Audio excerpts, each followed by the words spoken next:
Hi, welcome back to Jana's channel. За маш удаан бичлэг хийхгүй байжгаад одоо бичлэг хийсэн чинь айгуу гой санагдчихээн. Welcome back.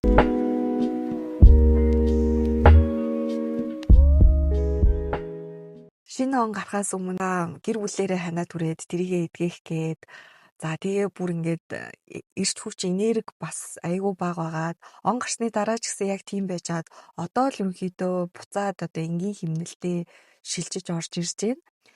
За өнөөдрийн сэдв болохоор би ер нь англи хэл одоо яаж сурсан бэ? IELTS-та яаж бэлдсэн бэ гэдэг талаар нэг бяцхан бичлэг хий гэж бодсон. Бичлэг эхлэхийн өмнө би бас нэг юмыг онцолж хэлмээр байна. Би бол одоо англи хэлийг одоо яг өөрийн их хэлшгээ эзэмсэн, ус цас эзэмсэн айгүй мундаг тийм хүн бол биш. За хэдийгээр би одоо бараг 10 жилийн өмнө Америкт ирсэн. Тэгээд анх сурах гэж ирээд их сургуультаа ороод ингээд сураад явсан. Бас Америкт ингээд тодорхой хэмжээнд ажиллаж амьдарч байсан хүний хувьд миний хэл бол яг л нэг тэр төвшөнд одоо явж байгаа гэх юм уу? Бүр яг ингээд орчуулга хийдэг мундаг тийм хүмүүсийн төвшөнд бол арай очоогүй байгаа багц гэж би бодод байна. Яагаад гэхээр орчуулга гэдэг хүмүүс чинь ингээд нөгөө их хэлний үгийн баялаг аягүй сайтай байдаг юм байна штэ. Ер нь ингээд анзаараад тахад. Тэг би одоо ингээд нэлээд удцсан тэг манай хүүхдүүд бүгдээрээ англи хэлээр хэлд орж байгаа. Хүүхд хэлэх юм бол би нэг юм хоёр хэлний дунд гаццсан юм шиг яг одоогийн байдлаар бол байгаад байгаа шүү гэж хэлмээр байна. Ер нь ингээд бодоод байхад бол би англи хэлийг нэлээд хожуу сурч 13 оноос эхлээд би англи хэлийг яг идэвхтэйгээр сурч гисэн гэх юм уу. Тэгээ 16 онд анх Америкт бол ирж ирсэн. Тэгээр сурч эхлэхдээ бол би яг англи хэлний дөрвөн ур чадвараа сайжруулах зорилго тавьж бол эхэлсэн байгаа. За нөгөө сонсох, ярих, бичих, тэгээд унших гэсэн дөрвөн ур чадварыг ер нь дөрвөлэнгийн сайжруулъя гэсэн одоо зорилго тавьж агаад гуудыг бол хэрэгжиж эхэлсэн байгаа. За хамгийн нэгдүгээр болохоор би сонсголоо сайжруулахыг хүссэн. Яагаад гэвэл англи хэл дээр юм үзээд шууд ингээд өгнүүдийг нь өгүүлбэрүүдийг нь салгаад ойлгох тийм ур чадвар тутмаг байсан байхгүй юу? Сонсголоо яаж сайжруулсан бэ гэхлээр би нөгөө дандаа л ингээд академик аргаар ер нь хэл үзэхлээр аягүй сонирхолтой хэцүү байдаг болохоор өөртөө фан байдлаар хичээл хийхгүй байгаа юм шиг байдлаар англи хэлийг ер нь сурах нь зүйтэй байна гэж бодоод нэгдүгээр болохоор өөрийнхөө сонирхолтой, дуртай тийм одоо телевизийн нэвтрүүлэг ер нь үзье гэж бодоод тэгээд хамгийн анх болохоор ETV гэдэг одоо Univision-ийн юун дээр гардаг байсан нэг телевизсэн шүү дээ. Одоо ч гардаг байхад айг бол тэр ETV дээр болохоор гоё Keeping Up with the Kardashians гардаг байсан. Тэгээд Keeping Up with the Kardashians-ыг ер нь бол үзэж эхэлсэн. Тэр чинь ингээл нөгөө reality show ингээд байнга ингээл яваад идэг штэ. Тэгээд нэгдүгээрт бол надад амар сонирхолтой. Бид нар чинь бас хоорондоо ингээд нэг амар тийм хэцүү үг хэлгээр ярихгүй дандаа ийм өдөр тутмын үг хэлгээр ярьдаг те арай ойлгоход амархан байдаг учраас тэрийг анх сонсч эхэлсэн. Тэгээд сонсоод болохоор анх бол би сонсоод юусоо юу ч ойлгохгүй ингээд өгнүүдийн салгаж чадахгүй, өгүүлбэрүүдийн салгаж чадахгүй байжгаад тэгээд ингээд хэсэг хугацаанд явсны дараа ингээд үг үгээр нь салгаж сонсож эхэлсэн гэх юм уу. Тэгээд ингээд сонсоод яваад тахлаар цаашаагаа болохоор улам ингээд нөгөө нэг өгүүлбэрээр нь салгаад үг үгээр нь салгаж ойлгоод тэгээд сүүл рүүгээ нөгөө огт ойлгодоггүй байсан юмнуудыгаа ойлгож эхлээд бол чихнийхээ бүглэг гаргаж ирсэн. За тэгээ тэрнээс хойш бол нөгөө нэг кино үзэхдээ англи хэл дээр сабтайтлаа үздэг. Дандаа нэвтрүүлгүүдийг ихэвчлэн англи хэл дээр үздэг ч юм уу. Дандаа тэгж юу н өөртөө хэлбэрхэн сонирхолтой байдлаар сонсох ур чадвараа бол ер нь сайжруулж эхэлсэн. Унших ур чадварыг бол би миний одоо англи хэлний ур чадваруудаас хамгийн сайн гэж юу нь бол тодорхойлж байсан. Тэр нь яагаад вэ гэхлээр би нөгөө нэг сэтгэл тухайн үед сэтгэл судлалаар сурж байсан. Англи хэл дээрээс дандаа одоо материалууд уншиж судалдаг байсан болохоор ерөнхийдөө ингээд миний бол унших ур чадвар бол харьцангуй бусад ур чадваруудтайгаа харьцуулах юм бол харьцангуй гайгүй байсан. Ярих ур чадвар, бичих ур чадвар дээр бол би одоо хамгийн их struggled гэсэн сайжруулахад хэцүү байсан. Яагаад гэхлээр бичих ур чадварыг бол биччихээж л угаасаа сайжирт юм бэлээ. Тийм болохоор би бичээлээдэг одоо бичсэн юм маань ер нь хэр зөв байна, хэр буруу байна гэдгийг би өөрөө мэдгүй учраас за ер нь сургалтанд суух хэрэгтэй байна.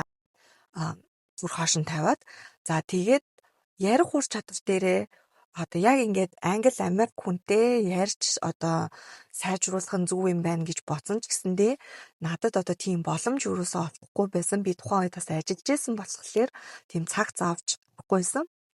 Кино үзэж агаад кинонуудынхаа одоо нэг нөгөө хэрэглэгдэж байгаа өгүүлбэрүүдийг ингээд зогсоож байгаа давтаж эхлэв. За одоо жишээлхийн бол нэг одоо киноны нэг үзэгдэл яваал нэг сабтайтл баа штэ тэр сабтайтлын зогсоож байгаа л тэр хүн үг хэлэнгүүт нь яг тэр өгүүлбэрийг нь давтаж хэлдэг ч юм уу. Тэгэхээр яагаад ч юм надад ингээд ерөнхийдөө нөгөө яриа дараа нь ярихад ингээд айгу хэрэг болсон юм шиг санагдаа. Тэгээ миний нэгдүгээр үгийн баялагт ч нөлөөлнө, сонсголт ч нэмэртэй. Дээрээс нь би бас ингээд хүнтэй ярих гэхлээр таг гацаад зогсохгүй бас нэг тэр өгүүлбэрүүдээ бас зарим тохиолдолд эргээ санах юм байна гэж бодоод арга хэрэгжилжсэн гэх юм уу. Жил байна уу 2 жил байна уу гэртээ ингээл зүгээр ажлынхаа хажуугаар гэртээ амарч байхдаа ч юм уу ер нь тэр сонсгол те яриагаа сайжруулах маягаар ингэж явж байгаад би за ер нь бол IELTS үгүй IELTS TOEFL үгүй хэрвээ би одоо герман руу тухайн үедээ би нөгөө герман явж сурна гэдэг тийм зорилготойсэн баггүй те герман руу явж чадахгүй маа гэхэд өөр улс орнуудад руу явхад надад бас хэрэгтэй байх гэж бодоод ер нь IELTS ер нь бэлдээ гэж бодсон. За тэгээд IELTS-ийн сургалтанд бол суусан байгаа Монгол. Тухайн IELTS-ийн сургалт яг нэмэртэй гэхдээ бас нэмэргүй гэх юм уу. Би нэг юмыг ойлгосон нь бол үндсэн яг нөгөө basic English одоо нөгөө grammar одоо ер нь тэр юмнууд маань айгүй сул байгаа юм байна. Тийм болохоор би ингээд шууд дээд түвшний одоо нөгөө IELTS майлцад бэлтгэж жоохон юу байгаа юм байна гэж бодогдсон. Яагаад вэ гэхээр би 2 удаа IELTS өгөөд хоёулын дээр нь 6 оноо авсан баггүй юу. Тэгээд оноогоо ерөөсөө сайжруулж чадахгүй. Тэгээд бас нөгөө Монголд ч IELTS гүд чинь бас төлбөр хойдоос бас өндөр өвчтэйсэн штэ. Тэгээд би бас яг англи хэлээ бас аягүй сайжруулах хэрэгтэй юм байна гэж бодоод хүү яана миний гэрэл ячваа. Заажаа. Нөгөө миний Америк суугинд явахаар болоод виз гараа сургууль соёлд явахаар болоод тэгээд ингээд миний Америк одоо оцсныхаа дараа англи хэлээ сайжруулсан тийм дараагийнх нь одоо үершин гэх юм уу ихэлсэн гэж хэлж болно. Америкт бол хэлний бэлтгэлээр ирээд за англи хэлээ сайжруулна гэдэг тийм одоо тийм төлөвлөгөөтэй байсан чинь хурж ирээд яг ингээд суралцаад явсан чинь яг хэлний бэлтгэл дээр суугаал миний англи хэл сайжрна гэж бол худлаа юм байна. Би өөрөө л одоо маш хичээл зүтгэл гаргаж англи хэлээ сайжруулахгүй бол хизээс сайжрахгүй юм байна гэдгийг бол ойлгосон. За тэгээд дараагийнхаа арга одоо замыг одоо хайж гисэн гэх юм уу англи хэлээ сайжруулах. Тэгэхээр за нэгдүгээрт миний бас нөгөө нэг grammar-тэй мэддэг бол тэр нөгөө хэлний бэлтгэлд сууж ахт бол бас нэлээд сайжирсан. Багш нар маань бас айгу гайгүй сэтгэлээсээ зааж өгдөг тийм хүмүүс таарад. Тэгээ ер нь бол ингээ grammar-аа бол бас тодорхой хэмжээнд айгу сайн одоо тэр хэлний бэлтгэл сууж ахтаа бол ойлгосон. Яриан дээрээ бас анхаарч эхэлсэн. Хэдийгээр одоо ингээд манай анги одоо Монгол хүүхдүүд амар ихтэй. Тэгээд би яг хэлний бэлтгэл дээрээ одоо миний яриа сайжрах жоохон хэцүү юм шиг санагдажсэн ч гэсэн би нөгөө өөрөө хичээл зүтгэл гаргаад багш нартайгаа за тэгээ тэнцээ байсан нэг хитгэн одоо гадаад оюутнууд гэж байгаа шүү дээ тэд нартэй одоо найзлаад ингээд яриа мариагаа сайжруулах гэж бас айгүй хичээжсэн. Жаах явцад болохоор миний яриа бол тодорхой хэмжээнд сайжирсан. Яагаад гэхээр нөгөө орчинд нь очиод гэдэг шиг бас ингээд би аль болох англиар ярих одоо нөгөө боломжуудыг хайж исэн болохоор тухайн үедээ бол миний хэл одоо ярих ур чадвар маань бол тодорхой хэмжээнд дээшилсэн. Гэхдээ маш их хичээж зүтгэсний эцэст бол дээшилсэн гэж хэлмээр байна. Нөхөр бас надтай хамт байж байгаа шүү дээ. Тэгээд яг нөх хэлний бэлтгэл дээр болохоор дандаа монгол хүүхдүүд байгаа. Тэгээ хэрвээ ингээд зөвхөн монгол хүмүүстэйгээ найзлаад зөвхөн одоо ингээд нөхөстэйгээ ханг аут хийгээд байх юм бол ингээд миний хэл бол мэдээд сайжрахгүй. Гэхдээ ингээд тодорхой хэмжээнд гадаад хүмүүстэй найзлаад тий одоо өөрийнхөө хүрээллийг аль болох нөгөө англиар ярьдаг хүрээлэл олох гэж хичээх юм бол бас тодорхой хэмжээнд миний бол одоо ярих тэр ур чадварыг бол сайжруулахад нөлөөлсөн гэж хэлмээр байна. IELTS бэлтгэхэд байгаа шүү дээ. Тэг хэлний бэлтгэлтэй бол ингээд явж ах замдаа би бас нөгөө IELTS-таа бэлтжижсэн. За яаж бэлдсэн бэ гэхлээр аягүй сонирхолтой. За сонсох ур чадвар одоо ингээд окей. Тэгээ нөгөө яг IELTS-д бэлтгэх тэр нөгөө нэг сэдвүүдийн хүрээнд хэлний бэлтгэл дээрээ сууж байгаа, бэлтэж байгаа. Давхар за одоо зав заагаараа би өөрөө ингээд бэлдээд байгаа. Яриан дээрээ бас ингээд нөгөө хэлний бэлтгэлд байж байсан давуу талаа ашиглаад хүмүүстэй ярилцаад ингээд гайгүй сайжруулж байгаа. За унших ур чадвараа яаж сайжруулсан бэ гэхлээр хоёр юм дээр би анхаарсан. Нэгдүгээр болохоор байдаг Hunger Games гэдэг нэг ном байдаг шүү дээ тий. Тэр Hunger Games-ийн 3 ботыг нь гурвангийн би яг сууж аваад уншсан. Тэгээ уншихтаа болохоор айлл болох толь бичиг ашиглахгүйгээр тэгээ ингээ ойлгож уншаад тэгээ маш сайн ингээд нөгөө нэг анзаарч уншина гэж үүдэг шүү дээ. Одоо grammar нь ямар хөө байна гэдэг ч юм уу тий. Тэгээд яагаад Hunger Games-ийг сонгосон бэ гэхлээр би Thrift Shop-оос амар хямдхан $1-оор зүйл авсан баггүй 3 битийн гурвангийн цоо шинээр. Тэгээд тэрийг уншсан. Уншаад ихсэн чи айгүй гоё сонирхолтой байсан болохоор бүр гоё тий. Ингээд уншихад дурамтай. Тэгээд тэрийг бол маш сайн уншаад тэр бас миний нөгөө унших ур чадварыг илүү сайжруулахад нөлөөсөн гэж бодож байна. За хоёр дахь арга нь болохоор нөгөө IELTS-д бас тухайн үед бэлтжижсэн болохоор academic English амар чухал те. Одоо яг ингээд тэр academic English одоо reading ур чадвараа сайжруулахын тулд би өдөр болгон сонин уншиж исэн. Тухайн өдрийн сонингоо би нөгөө тэр үедээ бас нөгөө дэлгүүрт худалдагч идэг байсан байхгүй юу. Тэгээд тэгэхээр өдөр болгоны сонин орж ирдэг штэ. Тэнгүүт яг тэр өдрийнхөө сонинг барьж агаад би бүр ингээ нэг бүрчлэн уншдаг. Тэгэл нөгөө мэдээлэл одоо гэтээ тэр чинь нөгөө нэг бичигдэхтэй дандаа юм academic English-ээр бичигдсэн баа штэ. Зүгээр энгийн хэр биш одоо яг ингээд сонины мэдээ те нийтлийн хэлбэрээр бичигдсэн байгаа. Тийм болохоор тэрийг ингээд аягүй сайн уншдаг байсан. Тэгээ тэр нь эргүүлээд бас миний нөгөө нэг academic English reading skills-ийг одоо сайжруулахад маш том чухал нөлөө үзүүлсэн гэж би бол бодож байгаа. Writing-а одоо сайжруулахдаа би яаж яасан бэ гэхлээр тухайн үед нөгөө AI энтер яг гарч ирээгүй. Тийм болохоор би writing-а бүр яг ингэ бичээд тэгээ нөгөө нэг чадвал багш нараараа хэлний бэлтгэлийн багш нараараа ерөөхдөө хянуулдаг байсан байхгүй. Тэгээ ингээд хянуулаад writing надаас бас манай нэг найз асууж ирсэн маа. Яаж чи IELTS-гүй writing-аа сайжруулсан гэсэн бэ гэд. Writing буюу одоо бичих ур чадварыг биччихээж сайжирдаг юм билээ шүү гэж хэлмээр байна. Бичгээс өөр ямар ч арга байхгүй. Мэдээж speaking, reading те одоо listening тэр гурван ур чадвар ч сайн байх юм бол writing дээр ч гэсэндээ яг адилхан тэр чин гарч ирнэ те. Тэгтээ writing бол ингээд өөрөө биччихээд сайжирдаг. Тэрийг би дараа нь их сургуульд ороод бүр илүү одоо тод мэдэрсэн. Гэж эхлээд одоо нөгөө paper-ууд бичиж эхэлдэг штэ. Oh my god. Writing skill-ийг сайжруулах бүр аягүй чухал юм билээ. Яагаад вэ? Мастерт хэрвээ та сурах гэж байгаа бол эсвэл ингээд paper л бичээд идэг. Тест шалгалт бараг авахгүй. Тэгсээр нэг ингээ ерөөсө paper бичээд идэг болохоор writing бүр амар чухал. Тийм болохоор та одоо сургуульд сурах гэж байгаа бол writing skills-ээ маш сайн сайжруулаарай гэж би захимаар байна. За нэг ороод paper бичиж байгаа шүү дээ. Тэгээ paper бичихтэй ганцаараа бичин дээрээс нь эсвэл ингээ багийнхантайгаа нийлж paper бас бичдэг байхгүй юу. Тэгээд дараа нь нөгөө магистраа төгсөж явахад манай ангийн залуу над дээр тэгж хэлжээс ахгүй юу.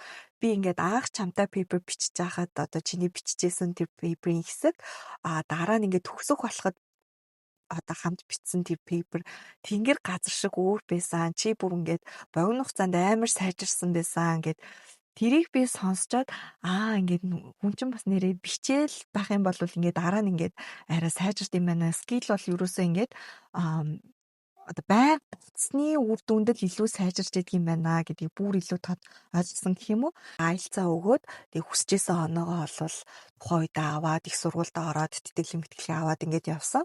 Хэл сурна гэдэг олвол нэгдүгээрт өөрөө айгуу сонирхох, тэгээд хоёрдугаарт одоо аль болох practice хийхтэй ингээд илүү тэрийг өдөр тутмынхаа амьдрал дээр нааж өгвөл илүү хурдан хэл сурах юм байна гэдгийг би ер нь одоо ингээ өөрөө сонирхож судалж ирсэн хэлнүүд дээр үндэслээд бол өөртөө тийм одоо дүгнэлт гаргаж ирсэн гэх юм уу.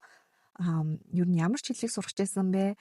Та одоо тухайн одоо хэл сурах байгаа орныгоос илүү сонирхдаг ч юм уу те. За тэгээд тэр хэл дээр илүү тийм одоо янз бүрийн бичлэг, шоу, одоо тэгээ кино бүх юмыг нь сонирхож үздэг тийм байгаа. Тэгээ тэрийг илүү хэрэглэх сонирхолтой байх юм бол тэр хэлийг илүү хурдан сурах юм байна гэж би миний хувьд бол бодсон. Би бас нэг юм хэлмээр байна. Би бол харцангуй орой жоохон 20 гарсан хойноо сурсан. За яг тийм болохоор би бас хэл сурахад юусоо оройтгүй шүү гэж хэлмээр байна. Аах нөгөө нэг IELTS-ийн сургалтанд сурж байхад 30 эдтэй тий одоо ингээд 40 болчихж байгаа ч юм уу тийм одоо ах эгч нар тухайн үед бас сууж байсан. Тэгээ ер нь тэр хүмүүс ч гэсэн дараа нь ингээ харж байхад Австралид очиод ингээд ажил бүр хийдэг ч юм уу эсвэл бүр ингээд гой сургууль соёлд сураад ингээд явж байгаа хүмүүс бас харагдажсэн. Тийм болохоор та хэд бас хэл сурахад миний хувьд оройтсон ч юм уу одоо тийм бодолтой байгаа бол тэр бодлоо авч хаяараа гэж хэлмээр байна. Хэлжсэн шүү дээ. Би бүр англи хэлийг бүр ингээд синхрон орчуулга хийх хэмжээнд тийм гэж бол яг үндэ бол сураагүй. To be honest with you. Хүний одоо нөгөө зорилго өөр болохоор одоо ямар хэмжээнд одоо хэл сурах нь одоо тухайн хүний зорилгоо шалтгаална. Би тэгээд та хэдэд бас нэг юм хэлэхэд одоо би энэ чинь ингээд бараг 10 жил болж байгаа шүү дээ. Тэнгүүд энэ чинь ингээд англи хэлийг бүр амар лаг хэмжээнд сураагүй ч гэсэндээ Америкт ингээд бизнес эрхлээд сайхан амьдраад явж байгаа хүмүүс байдаг байхгүй юу. Тэгэхээр ер нь бол хэл сурахад бол оройтхгүй. Тэгээд та бас өөрийгөө ингээд бусад хүмүүстэй харьцуулаад миний хэл одоо тий энэ хүмүүсийн хайжууд одоо мяа байна ч гэдэг юм уу, онцгүй байна ч гэдэг юм уу. Тийм бодол байх юм бол тийх ямар ч шаардлагагүй. Хэл бол ерөөсөө хэрэглээ тий.